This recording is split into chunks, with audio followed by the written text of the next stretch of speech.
Guys welcome to 10th की पढ़ाई। तो गाइस आज हम करने वाले हैं क्लास 10 का chapter number 3 metals and non metal का next topic extraction of metals. तो ये टॉपिक में मैं एक्सट्रैक्शन ऑफ मेटल और एनरिचमेंट ऑफ ओर जो इस चैप्टर के मेन टॉपिक है वो कवर करने वाले हैं और इसके अगली वीडियो में हमारा ये चैप्टर क्या हो जाएगा, फिनिश हो जाएगा, जिसका लास्ट टॉपिक है कोरोजन एंड इट्स प्रिवेंशन। ठीक है, तो एक्सट्रैक्शन ऑफ मेटल वाला टॉपिक जो है थोड़ा लेंदी है, तो वीडियो भी थोड़ी लेंदी हो सकती है पर बहुत ही ज्यादा मजा आने वाला है। तब तक ले देखते रहना, ठीक है। तो आई होप सब कुछ फोकस के साथ है। मिनरल्स क्या होते हैं सबसे पहले ये देख लेते हैं। All metal obtain from earth crust is known as minerals. जितने भी मेटल्स अर्थ क्रस्ट मतलब अर्थ की जो क्रस्ट, अर्थ की जो डेप्थ के नीचे जैसे हम खोदते जाएंगे तो वो क्रस्ट होती है अर्थ की, वहां से जितने भी मेटल एक्सट्रैक्ट करे जाते हैं, ऑब्टेन्ड करे जाते हैं, उन्हें हम मिनरल्स कहते हैं। Those minerals in which the presence of metal is high and which are profitable for us is called ore।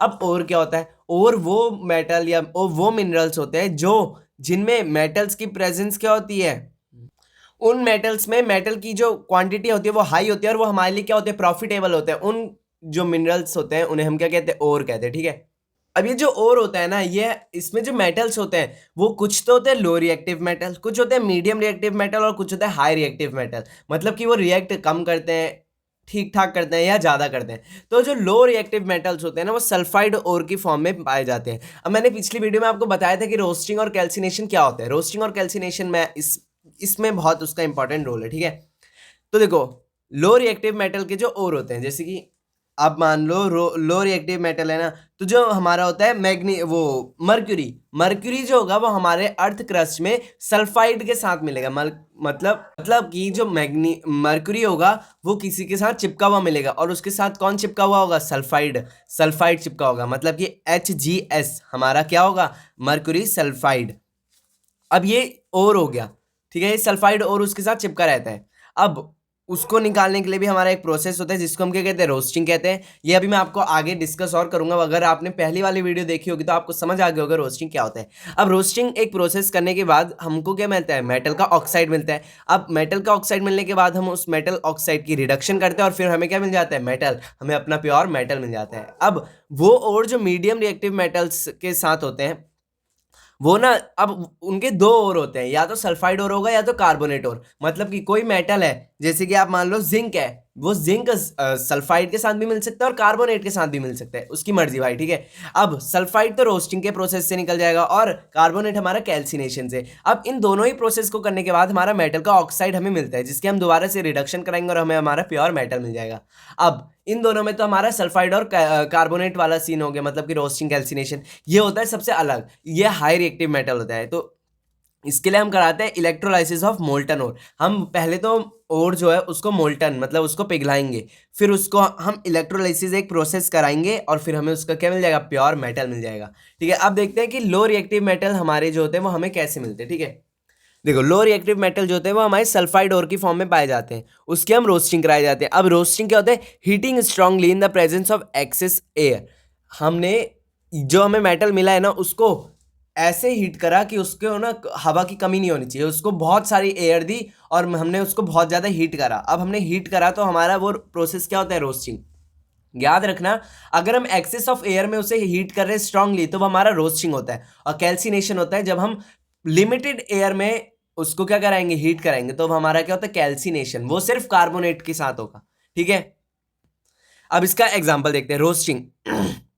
HgS plus O2 heat करेंगे तो HgO प्लस SO2। Hg हमारा जैसे कि अभी मैंने मर्क्यूरी बताया था, उसके साथ कौन चिपका हुआ है, सल्फाइड, और इसको हम O2 की प्रेजेंस में हीट करते हैं। अब आप बोलोगे कि इसमें कैसे पता लग रहा है कि ये एक्सिस ऑफ एयर के साथ हो रहा है। देखो, जहां पे एक्सिस ऑफ एयर होता है वहां पे हम O2 लिखते हैं, और जहां लिमिटेड होता है या बहुत कम एयर होती है वहां पे हम O2 नहीं लगाते। ठीक है, जैसे कि अभी मैं आपको आगे की वीडियो में बताऊंगा। ठीक है, HgS मर्क्यूरी सल्फाइड को हमने O2 के साथ रिएक्ट करा, मतलब हीट करा, तो हमारा HgO और SO2 मिल गया।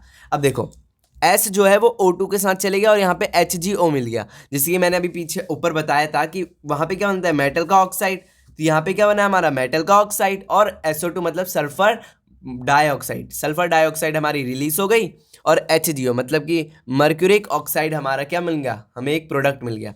अब उसको ना हम दोबारा से हीट कराएंगे, क्यों, हमें क्या करनी है, उसकी रिडक्शन भी तो करनी है ताकि हमें क्या मिल सके, मेटल। अभी भी क्योंकि ये मर्क्यूरी ऑक्साइड है ना, तो हम इसको हीट करेंगे तो ये हमारा मरकरी अलग हो जाएगा और O2 अलग हो जाएगा, ठीक है। ये बैलेंस कर दी मैंने, ठीक है। आई होप आपको इतना समझ आया होगा। मैं दोबारा से बता देता हूँ। और इम्पॉर्टेंट बात, जो मरकरी का सल्फाइड होता है ना, मरकरी का सल्फाइड, और उसको हम सिनेबार कहते हैं। क्या बोलते हैं? सिनेबार। ये आपके एमसीक्यू में पक्का आ सकता है कि सिनेबार किसके सल्फाइड और को कहते हैं। तो यहाँ पे आएगा मरकरी, या HGS को क्या कहा जाता है? दूसरा नाम सिनेबार कहा जाता है, ठीक है। दोबारा बता देता हूँ, जब हम HGS को प्लस O2 करेंगे और उन दोनों को हीट कर देंगे तो हमारा Hg और SO2 रिलीज होगी। अब HgO को हम दोबारा से हीट करेंगे ताकि रिड्यूस हो जाए उसमें से क्या? O2, और हमारा प्योर मेटल हमें मिल जाएगा Hg। अब देखते हैं मीडियम रिएक्टिव मेटल। अब मीडियम रिएक्टिव मेटल देखें तो इसमें क्या होता है? अभी बताया था रोस्टिंग और कार्बोनेट दोनों हो सकते हैं। तो हमारा इसमें क्या देखेंगे? पहले रोस्टिंग। Zn जिंक सल्फाइड को हम O2 से हीट करते हैं तो हमारा ZnO और प्लस सल्फ्यूरिक डाइऑक्साइड मिलती है। ZnO मतलब जिंक सल्फाइड को हम ऑक्सीजन के साथ हीट करते हैं तो हमारा जिंक ऑक्साइड और सल्फर डाइऑक्साइड मिलता है। अब आप बोलोगे इसके बाद क्या? इसके बाद कुछ नहीं, दोबारा से अब ये मिल गया। ZnO को हम दोबारा से हीट कर देंगे। ZnO को हम हीट करेंगे, हीट का सिंबल ट्रायंगल होता है, ठीक है। हीट करेंगे तो हमारा Zn प्लस O2 अलग हो जाएगा, ठीक है। तो हमें क्या मिल गया? Zn मिल जाएगा। हीट को ट्रायंगल से दर्शाते हैं, ठीक है। मतलब हीट का सिंबल ट्रायंगल होता है, ठीक है। अब हम, ठीक है, हमें मेटल के ऑक्साइड को हीट करना है ताकि हमारा मेटल अलग हो जाए, ऑक्सीजन अलग हो जाए। अब वही जो हमारा मीडियम रिएक्टिव मेटल है उसका दोबारा दूसरा केस है कैल्सिनेशन। कैल्सिनेशन कैसे? अब मैंने क्या बोला था?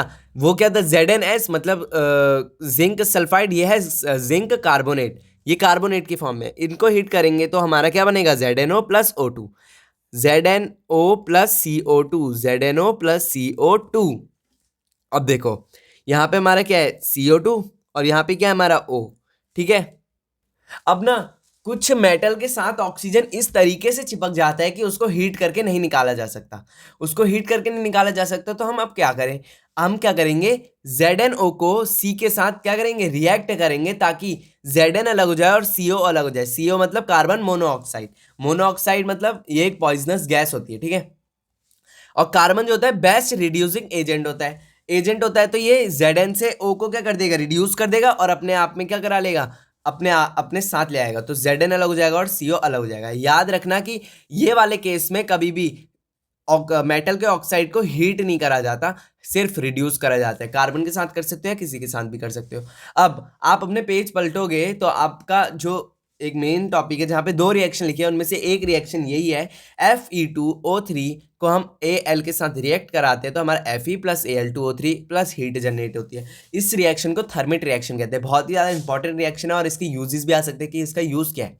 यहाँ पे है फेरस ऑक्साइड को जब हम एल्यूमिनियम के साथ रिएक्ट करते हैं तो हमारा फेरस मतलब आयरन अलग हो जाता है और एल्यूमिनियम ऑक्साइड अलग हो जाता है और हीट प्रोड्यूस होती है। यह हाईली एक्सोथर्मिक रिएक्शन होती है और इसका यूज़ होता है रेलवे ट्रैक के क्रैक्स जो होते हैं उनको भरने का। जैसे कि आपने वेल्डिंग देखी होगी तो वेल्डिंग भी एक इसी तरीके का प्रोसेस है। और मशीनरी क्रैक्स जो होते हैं उनको क्या करने का? भरने का इसका प्रोसेस का थर्मिट रिएक्शन का काम होता है। थर्मिट रिएक्शन का काम क्या होता है? रेलवे क्रैक्स को भरना और मशीनरी क्रैक्स को भरना, ठीक है। अब देखते हैं हमारा लास्ट टॉपिक, मतलब लास्ट इसका high reactive metals. High reactive metals मतलब अगर आप अपनी वो देखोगे ना रिएक्टिविटी सीरीज, तो उसमें सबसे ऊपर वाले जो 5 मेटल्स हैं वही वाले जो होते हैं बहुत ज़्यादा रिएक्ट कर जाते हैं किसी के साथ भी।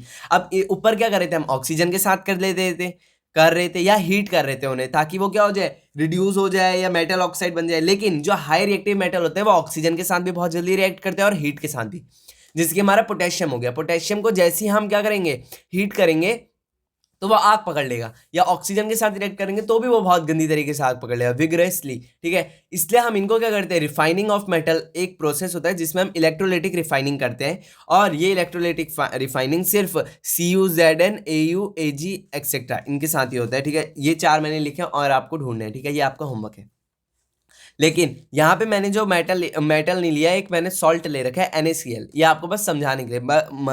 इलेक्ट्रोलाइटिक रिफाइनिंग में ऐसा होता नहीं है, ये बस आपको क्या है? समझाने के लिए बताया है। वरना यहाँ पे सिर्फ Cu, Zn, Au, Ag होता है, ठीक है।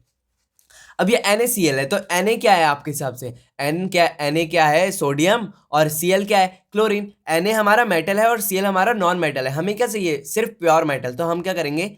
देखो प्रोसेस बाय प्रोसेस बताता हूँ। एक बीकर लेंगे, उसमें हम क्या भरेंगे, कॉपर सल्फेट का सॉल्यूशन, कॉपर सल्फेट का सॉल्यूशन भरेंगे, 2 रॉड डालेंगे, उनको कनेक्ट करेंगे बैटरी से। एक रॉड कैथोड होगी, एक रॉड एनोड होगी। एनोड जो होगी वो पॉजिटिवली चार्ज होगी और कैथोड जो होगी नेगेटिवली चार्ज होगी, ठीक है। अब ये दोनों रॉड को डालने के बाद इनमें से एक जो रॉड होती है वो हमारी प्योर मेटल की होती है, जिसमें हमारा प्योर बिल्कुल जो प्योर मेटल होता है वो जाके चिपक जाता है, और एक होगा जिसमें हमारे जितनी भी गंदगी है वो जाके चिपक जाती है, ठीक है। अब ये गंदगी जब नीचे बैठती है तो उसको हम कहते हैं एनोड मड। एनोड पे जितना भी मड या गंदगी गैंगे इकट्ठा हुई थी वो सब जब नीचे बैठ जाता है उसे एनोड मड कहते हैं। अब देखो NaCl हमारा क्या है, हमको ये हमारी समझ लो और है NaCl, हमें Cl अलग करना है, Na अलग करना है। तो Na जो होगा कैथोड के पास जाएगा। अब भैया कि ये जो Na है वो हमेशा Cl के वो कैथोड के पास ही क्यों जाएगा, क्योंकि कैथोड क्या है, नेगेटिवली चार्ज। और मेटल्स का क्या होता है, मेटल हमेशा अपने इलेक्ट्रॉन्स देते हैं ना कि कभी लेते हैं, तो उन पे कैसा चार्ज रहता है, पॉजिटिव चार्ज। तो नेगेटिव और पॉजिटिव अट्रैक्ट करेंगे और Na जो होगा इस रॉड के पास चले जाएगा। वैसे यहीं पे जो नॉन मेटल होते हैं उन पे कैसा चार्ज होता है, वो हमेशा इलेक्ट्रॉन लेते हैं तो उन पे नेगेटिवली चार्ज होता है, और पॉजिटिव नेगेटिव मिलते हैं तो वो क्या करेंगे, एक दूसरे को अट्रैक्ट, ठीक है। तो जितने भी प्योर मेटल होते हैं वो कैथोड पे जाके चिपकते हैं और इम्प्योरिटीज हमारी एनोड पे जाके चिपकती है। तो यही वीडियो की एंडिंग यहीं पे करते हैं, और ये वीडियो बहुत ही ज़्यादा इंपॉर्टेंट थी। अगर कुछ भी समझ नहीं आया तो मेरे को कमेंट में बताना, और हो सके तो वीडियो को दोबारा से देख लेना। अगर वीडियो अच्छी लगी तो लाइक करना, चैनल को करना सब्सक्राइब। नेक्स्ट वीडियो में मिलेंगे इसी के नेक्स्ट टॉपिक के साथ। हमारा ये चैप्टर खत्म हो जाएगा, तब तक के लिए take care of your and family, bye bye.